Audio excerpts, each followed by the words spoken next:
This episode is proudly supported by Pepe Sayer Australian Cultured Butter. At Pepe Sayer, we focus on quality. So if someone comes into your restaurant and they see you're using Pepe Sayer, they know immediately that that is a quality product you've got in front of you on the table. And that comes from a decade of just doing quality butter day after day. For more information, go to pepesayer.com.au.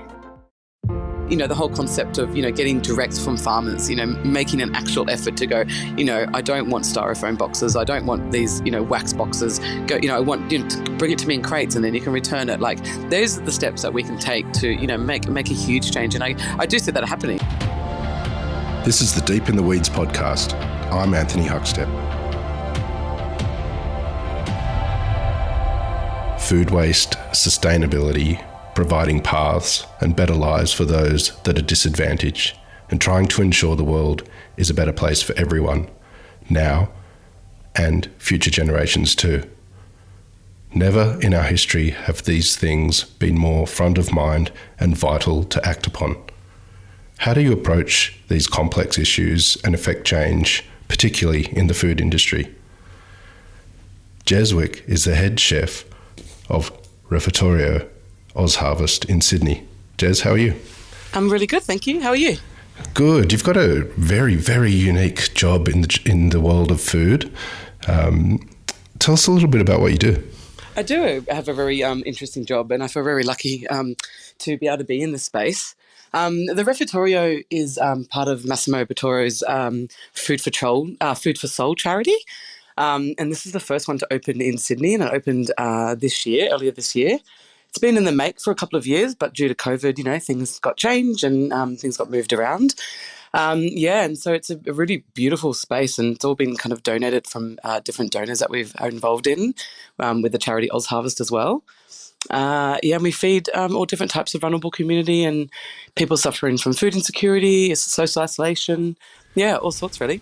And it's a fascinating concept because it's also sort of trying to raise money and inject money into that sort of area as well. So you're not only cooking to help disadvantaged, you also cook for people that are able to donate. Is that right as well? Yeah, absolutely. Yeah, we do dinners and different events that people can use the space, mostly fundraising to keep us open, really.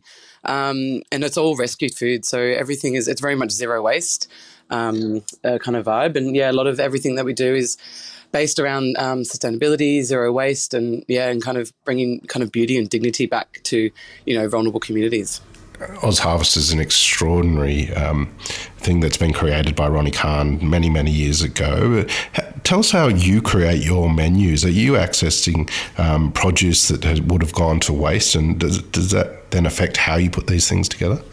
Yeah, absolutely. So, obviously working with OzHarvest, which is a brilliant charity, a food rescue charity, so the way that I kind of work it out is that with all the drivers that go out every day, there's about 20 drivers that go around to different places all around Sydney, rescuing food that will go into landfill. And I mean tons and tons every single week, which is totally insane. And so I, work with the drivers and work with logistics teams to, all that stuff comes back to the headquarters in Alexandra in Sydney. And, I kind of create a menu. I change the menu every week, pretty much, and I just kind of find anything I can find and just make it up on the spot and create amazing 3-course meals for people. I want to delve into the world of the sort of dishes that you can create from that. But what are the main issues? Like where is a lot of the waste coming from that we may not be aware of? Well, a lot from supermarkets, to be honest. I would say supermarkets are the biggest place that we rescue from. Nearly 50 to 60% of what you see, in the supermarket is going to go into landfill, because of sheer abundance. Yeah, Australia is one of the worst in the world for food waste. And also cost, from a sustainability point of view and climate change point of view, creates a lot of issues. So, Australia's up there with the top, top countries in the world of food waste, which is pretty shocking. Absolutely. Is there particular products that you have to work with a lot that tend to sort of end up in waste? No, not really. There's no specific kind of, product. It's all a range of everything. Like we pick up from Marley Spoon. Marley Spoon donate to us as well. which is maybe about 3 or 4 pallets a week. So a lot of the stuff that I serve at the Refettorio is, I'm kind of delving deep into every Wednesday when it comes in. It's all just amazing produce, this ginger and garlic and black garlic and beautiful produce that I can just make up, there's amazing menus with. I'm really not limited in what I can do really because of the sheer amount of that I can rescue, which is brilliant, really. Has this role changed your perception and approach in regards to food? Yeah, I think this role has definitely, but I was kind of already on the path, already kind of living this kind of way and cooking this way for probably a couple of years now when my life started to change a bit. It's the whole thing, once you see something, you can't unsee it, right? So when you see a problem, you can't, I can't pretend it doesn't exist. And my life started to change a couple of years ago when I did start, joining OzHarvest and working with them before the Refettorio opened and really opened my eyes to a lot of things and a lot of problems. And, as a chef, I feel like I have a huge responsibility to, do something about it and also be a part of the change. Well, I want to talk to you about what we can do about it and what can be changed, and quite easily too for many people. But take us back to when you were young. What was food like in your family? Well, it was like, it's funny though, because I didn't think it was a huge part of my life. Like my dad, growing up, my dad grew his own vegetables and tomatoes and herbs and all sorts of things, which, felt normal to me because that's just how I grew up. But I remember once going around, I must have been about 10, and I went around to my granddad's house. And the way he ate was like, there was such a ritual around it. He would kind of have his tray, put his food on it and go sit under his favourite tree like every day. And it would take him over an hour and a half to eat. And I think that was my first experience of like the real kind of beauty behind it and the ritual. And I was like, and I remember just looking at him eat, and it always made me hungry. And I was always like, he just ate in such this beautiful way. And it's really hard to describe, but there's so much kind of just gorgeousness around how he ate. And yeah, I always remember that. And I don't think really that got me into cooking, really. It was more down the line of like not wanting to be in any kind of academia world, really. I really hated school. I don't like to be told to learn a specific thing. I kind of rebelled against school and really didn't want to be a part of that system. And I think, that's why I probably, quite common with other chefs too, that they, join when they're 16 or 17, they get into kitchens because they feel a sense of belonging and a sense of, a newfound community, really. Well, take us back to that time. What was it like in a commercial kitchen for you when you were first getting started? Do you have any stories of that? I do, yeah. I first started in this French restaurant up in the Blue Mountains with in this beautiful little kind of 20-seater restaurant, very fine dining kind of stuff at that time. This is over 20 years ago now, and I worked with this chef called Roger Savary, who is an absolute cliche of all the aggressive, egotistical chefs that are out there. Sorry to say, but and he was absolutely hilarious, But he was about 85 at the time, and I'm this 16-year-old girl rocking up. And he absolutely hated everyone and was screaming all the time, but some reason loved me. So I got amazing treatment, and he really took me under his wing and, taught me really amazing traditional French cookery, from coq au vin to ox tongue and all these, stuff that I find disgusting now. But at the time, yeah, really amazing. And he was, taught me some really good things. One thing was never stop learning. Don't ever think that you'll be 85, 90 or however old that never think you know everything. And I think that really, really stuck with me, through kind of all my career, really, just to always keep learning and learning from other people and each other and all that kind of thing. Yeah. As you were building your career, what were the sort of real important establishments and people that you worked with? I wouldn't actually say like specific venues, really. I would be more like, I got given a lot of opportunity when I was young. So when I left Patrick's La Normandie, the French restaurant, I was there for 2 years of my apprenticeship. And then I moved around kind of in the Blue Mountains area, and I worked at a few bakeries and certain things like that. And then I got to work, met a couple of like bands, like kind of like tour managers, like White Stripes, Iggy Pop, and I got to tour with them. So I was kind of like in the right place at the right time. So that's kind of, I didn't really do, probably when I was young, I didn't do big named venues. I did a couple of stints at, different restaurants in Sydney here and there, little stages and things like that. But it took me down, when I met the White Stripes manager, Patrick, he ate some of my food at a festival that I was doing, like a little food festival back in the day. And I met them and they were like, oh, we love your food. And they want to have a bit of a macrobiotic diet. And I knew about that at the time. yeah, and I got to kind of go off with them and tour around on their Australian tour, and that was pretty fun. Well, Iggy Pop hits the turntable in our house a little bit. I've got to ask you, like, do you have any stories of like cooking for Iggy Pop and White Stripes and what you had to cook?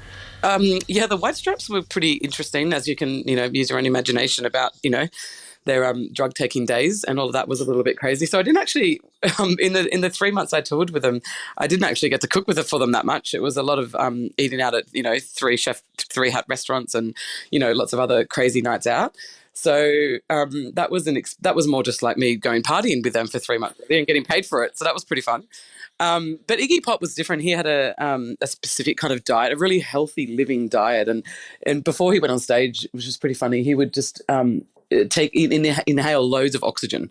Just, I guess that's for energy or something. I'm not too sure. But yeah, he was very, very clean living, kind of very poetic kind of guy. And yeah, really, that was a really beautiful experience. Got to cook a lot of really interesting food for him and eat out at a lot of places and show him a lot of things about Australia that he hadn't seen. And that was pretty fun. You spent a lot of your career in Europe. Tell us about that period of time and going over there and the experiences you had.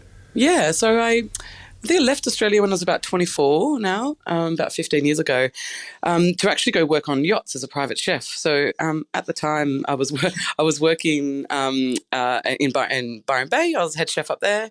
And my exec chef and also great friend Patrick Hobbs, he had been doing that. So he's like, listen, you're young, get over there and do that, have a bit of fun and make some good money and, meet some good people. So yeah, I went over there with the intention of working on a yacht. And, it's not as easy as it seems. It's pretty hard to be able to get that kind of work. But I had, big determination and a good little CV under my belt at that stage. So, yeah, found a really good job within a month or two. And that was great. We were in Turkey, then we went over to the Mediterranean, and I was on it for about a month and a half before I got robbed by knife point in Nice, which was a bit crazy. And that threw everything in the works. Yeah, and then the only reason I kind of moved to London was because I had a UK visa. And obviously with the UK visa and you work offshore, you can have offshore work, like around yachts and different things like that at different islands. So yeah, and that's what landed me in London and kind of stayed there for the next 10 years. Wow. Well, what did you take from your time in London? Were there some experiences, that's a long period of time that sort of had a real impact on you? Absolutely, definitely. On personally, and on my career. Like I met my wife over there. That's probably one of the reasons why I stayed for so long as well. And did a lot of my career was did a lot of different things. I was traveling a lot. I was traveling doing my own private weddings. I worked for boutique event companies, and had a lot of big change in career, I think, and that's probably what led me to living, kind of going down the path of zero waste and more sustainability in the last couple of years I was there. And there was one specific job that I had that really kind of started changing the way I thought about my own life and my own health. And it was a beautiful little boutique place called Rocket, and very much Michelin star food that we were doing, and amazing chefs, and I learned a lot. And I was one of the head sous chef there at the time.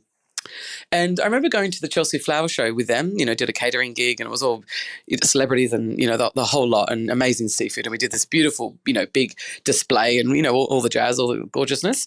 And at the end of the night, it was all just thrown in the bin, because it's all seafood. It's been out for an hour or two, and it was just bags and bags of lobster, but this, beautiful things. And something snapped in me, and I just went, this is horrendous. Like, we're part of the problem. Like, I'm part of the problem. And it was a kind of quite subtle at the time, but I think the impact was huge on me and really led me down a different path of cooking and my own sense of responsibility with what I do. Tell us about that path that you've been on, and is it easy to make changes, and how much has changed compared to what you used to be like in regards to chefing and cooking and food wastage? Yeah, so I think it's not so much my style of cooking's changed. It's more me kind of standing strong in my values. So now I only cook vegetarian food. I only eat vegetarian food. And I think once I saw the impact of it and how bad it is to eat meat for the environment and for ourselves, Yeah, it wasn't so much of a difficult. I had a lot of good support and a lot of good community around me, with all the things I was learning and new people I was meeting. And especially when I moved back from overseas in 2019 and moved to Melbourne, I kind of, the power of Instagram, which I think is beautiful. I just reached out to people that I was inspired by, like Ben McMinnon from Social Food Project in Melbourne. I just reached out and said, love what you're doing. Hey, like, what's up? Like, can I jump on board, or if you need help with anything? And I think that kind of point of reference, like reaching out and just kind of, giving it, and him giving me a chance and bringing me on board as a kind of, member of chefing, that he had a kind of group of people with him doing things, and jumped on board with him. And then the whole world kind of opened of different things, like sustainability, and we did zero waste pop-ups, and a lot of, and talking about kind of a utopian state of like how we should be eating invasive species if we're going to be eating any kind of meat at all, and that kind of opened my world up again. I didn't know much about that because I hadn't lived in Australia for so long either.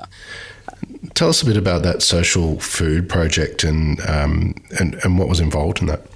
Yeah, so it was Ben McMinnon, and he started this little company called Social Food Project, and he was doing all different types of events around Melbourne, all different types of sustainability events.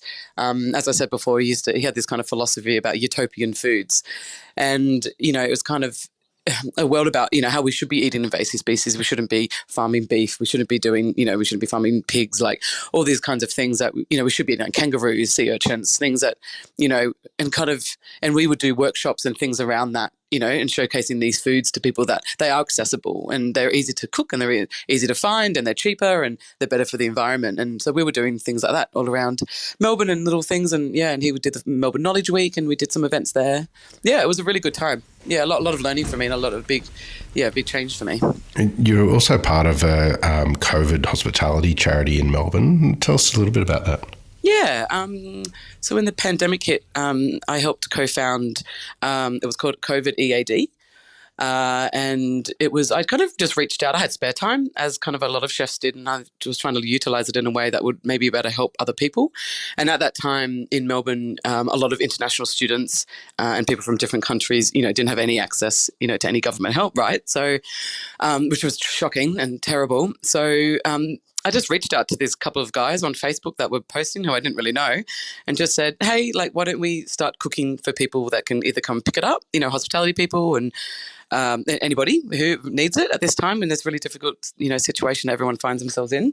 And started little at this little bar, and people just used to come up to the door and we would, hand out takeaway containers of food.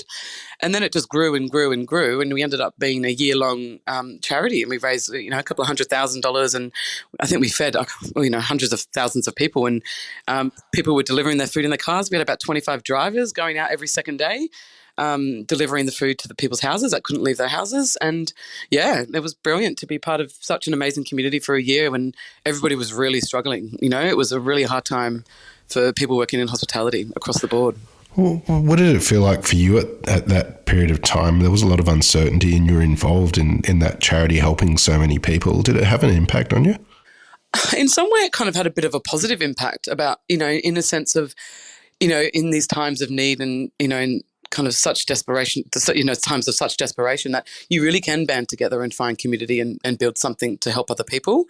And I think doing that also really helped me with the current role I'm in now, is that, I feel like my life is very much directed towards helping people now, and kind of, showcasing the issues, and also like how can we move these issues through and help other people with them as well. It was a big learning curve. Tell us about how the role at OzHarvest came about. Actually so when I was working with Ben from Social Food, he knew a couple of the chefs that were working in Melbourne. So I went along there and did a couple of casual things. Like they have a program called Cooking for a Cause, which is corporates can come and pay, and we pretty much have a whole table and say, this is all the stuff that would have gone into landfill. And then we do a cooking class with them and say, these are all the things you can make with it. You can make pickles, you can ferment things, you can do amazing things with produce. And, if it's about to go off, you can turn it into this. So started doing that, and that was amazing. And that's when I started to have all my knowledge about, I started learning from OzHarvest and how much food waste is going on, which is just, out of this world. And it starts from home. Home is the worst, actually, from a food waste perspective, which is pretty shocking. So started with them, which was great. And then my wife got a job in in Sydney. And and then started doing some casual things with the guys here, the team here, and the Refettorio is going to open. And kind of, they all thought that I was the best person to put it up. And I was like, great, amazing.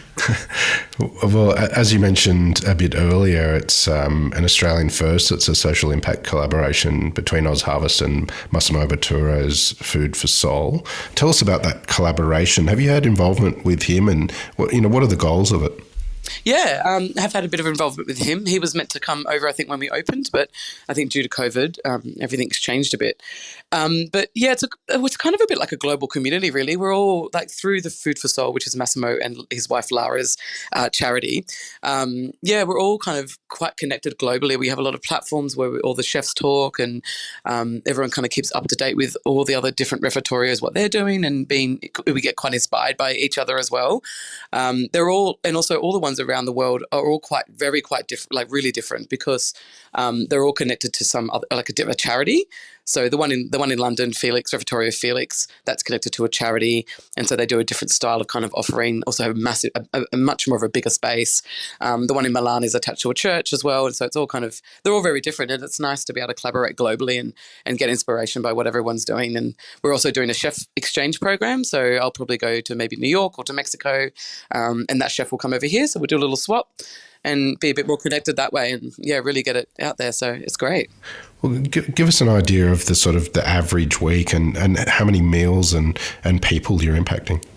Yeah, so we're doing probably roughly around 300 meals, 300 people we're serving every single week, around 60 to 70 a day. And the impact is actually quite interesting. This is the part about the job that I find really beautiful. Like, there's this lovely gentleman that's been coming in every week since we've opened, actually, and he suffers from really bad diabetes and, struggles with keeping it under control and in a healthy range.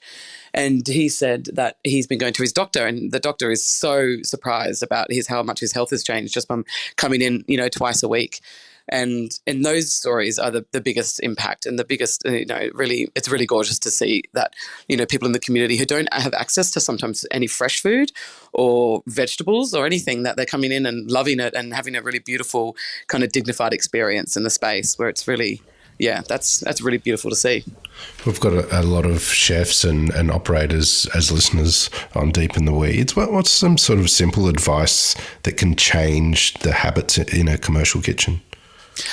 I think like being a little bit more kind of sustainably minded, like, you can do a lot, and it's, I think a lot of chefs do know this, you've got like, the whole of the broccoli, you can use the whole thing, the whole of the cauliflower, like, there's a lot of, because I'm also really into fermenting and pickling and all sorts of things like that. And, it's definitely becoming really popular now. And, and that means you can use everything. You don't have to really be throwing anything away at all. We use absolutely everything. I don't really have a bin. I have a little compost bin, which is barely full every day. So I think, it's just about being a little bit more maybe like imaginative in what you could do, and try and use everything. And The last couple of years have been incredible upheaval, and there is, front of mind for everyone this idea of looking after the planet and sustainability, but there needs to be a lot of action. How much change have you witnessed since you've made a shift? Do you think there is a shift happening, and how far are we from the realities of making big change? Yeah, I think there is massive little shifts happening. Like, I still talk to a couple of, chef friends who work in, big restaurants and, Michelin star restaurants and all that. And they see the change themselves, and, the whole concept of, getting direct from farmers, making an actual effort to go, I don't want styrofoam boxes. I don't want these, wax boxes. I want, to bring it to me in crates and then you can return it. Like, those are the steps that we can take to, make a huge change. And I do see that happening, especially, a person I'm really, really inspired by every single day is Douglas McMaster from Silo in London. And I'm very, very inspired by him. He very much changed kind of how I think about a lot of things. And, and things like that, direct from farmers, really understanding where your produce comes from. Yes, it's more expensive. Of course it is. But it's, it's the way we need to go, because the amount of waste that restaurants create is, as we all know, just crazy. So. Well, take us into the kitchen. What's some of the dishes that you're able to create with this all this waste that you have access to? Oh gosh, all sorts of things. Yeah, I change the menu every week actually. So there's a huge array of different menus I do all the time. Yeah, all sorts of things. Like I'm making kimchi, turning into arancini, smoking butter, and all these kind of different things really. And it's the most creative I've kind of ever got to be, because we are not a revenue restaurant place. Actually not a restaurant. It's not called a restaurant. It's called like a community hub. But I can kind of create anything. And it was interesting when we were going to open actually, and people were saying, having this preconceived idea of what people would want to eat, and they don't want to eat pickles or fermented food and it's interesting what you think people like, just because maybe they are in suffering from different types of things, right? That you wouldn't think they might want to eat these things, and now everyone's up in arms, being like, I love coming here. They love coming through the door. This beautiful woman came in and she says, "Where's the fucking meat?" And I ran over to her and I was like, "Why don't you just try something? I'll make you. This is beautiful. I've made you something." She's like, "Oh, I don't give a shit." Having a whole go at me, and I was like, "Okay." And then brought her the food, and she was like, "Wow, the fuck, this is amazing!" Now she comes in every day. She brings a lot of friends from her, from where she lives, her community, and she's hilarious. Now we're like best mates. So those stories are pretty fun. You mentioned as well that you've sort of done pop-ups and also raising money to sort of keep everything going and stuff like that. Are there any sort of events that you can tell us about that have been really important to you or have made an impact? Yeah. Probably not. So at the moment, personally at the Refettorio, we do events to raise money to keep the Refettorio open, obviously because we are a free of charge restaurant. We don't charge any money to anybody. And the only events we do at night are, pretty much to showcase to the community, to the paying community, what we're doing and why it's important to have this space and why it's important in communities to have this space. And I know that, Ronnie Khan wouldn't mind me saying that she's definitely wants to open more in Australia, which is very exciting. I think these kinds of events for the Refettorio are very much needed to be able to keep the space open and running. Well, you're doing extraordinary things and making such an impact. I mean, what do you love about what you're doing at the moment? It's the impact that it's, that we're helping people really, the impact and the change I see in the community and the change I see in how people react, kind of interact with each other. Some people would come in and just want to sit on their own and be quite insular and not really want to communicate. And now there's big tables of 10 and they've all met at the Refettorio. They come in, the biggest impact is that really is helping people and really helping people and their health. People are feeling better. Like one guy came in, he's like, "I've lost 5 kilos. I feel amazing." And it's, and then those people the specific ones are those people who are really insular and having a difficult time. And now they're all just friends and they come in and they meet each other every single week at the Refettorio and they're like, they say things like, "We don't deserve this space." And it's like, well, this is what the space is for. It's that everyone deserves beauty and dignity. Doesn't matter who you are. We're all the same, You mentioned something beautiful about the project is that sort of global connectivity with the different food for soul sort of offerings and connecting with those chefs. What are you hoping to do in the next couple of years with the project? Yeah, so I'm hoping to very much build the chef exchange thing as well, in terms of how to bring us more connected with the kind of global idea of who we are as a charity. The chef exchange thing for me, I think, is super important, in terms of, seeing different communities and learning and, and kind of learning from each other. Like some of the Refettorios have been open 6 or 7 years. Like we're very new. We've only been open for 6 to 7 months. So we're we're the little baby over here in Australia compared to the other places. So it'd just be great to kind of see it, grow and how can we be better and do things better. And I think by seeing the other Refettorios and traveling around, we can all improve and make the space a lot more of a beautiful space. Well, Jez, it's amazing what you're doing. It's an absolute honour to have you on Deep in the Weeds today to hear just a bit of your story. Please keep in touch and we'll catch up again soon. Definitely. Thanks so much.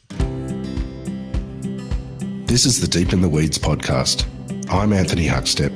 Stay tuned as we take a deep dive into the lives of the incredible people who ply their trade in the food and hospitality sector. Special thanks to executive producer Rob Locke for making this all happen.